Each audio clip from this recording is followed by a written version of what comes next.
Hello বন্ধুরা, আমি আবারও চলে এসেছি পার্কে ঘুরতে। উফ, কেমন দাদার পাটাই লেগে গেল। ওই বাইকের সাইলেন্সারটাই লেগে গিয়ে দাদার পাটা পুরো পুড়ে গেছে একেবারে। কত কষ্ট হচ্ছে আমার দাদার। দাদার একটা হাত ধরেছি, মাম্মার একটা হাত ধরে এই পার্কের ভেতরে ঢুকছি আমি।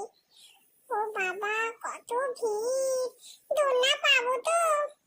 যাই হোক, ফাইনালি পেয়ে গেছি, তাও একজনের সঙ্গে শেয়ার করতে হচ্ছে। এরপর আমার দিদি চলে এসেছে, আমরা দুই বোনে একসঙ্গে দুলছি।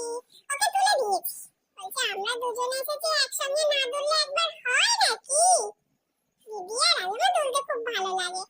এরপরে মাম্মাম কখন দাদাকে এখানে নিয়ে চলে এসেছে দেখিনি। এদিকে দেখো আমার দাদাটার পাটা কিভাবে পুড়ে গেছে। ওহ, মাম্মামের কাছে তখন কিছু ছিল না, একটু বড়লিন ছিল তাই দিয়ে দিয়েছি, আর একটু বরফ দিয়েছি আইসক্রিম কাপ।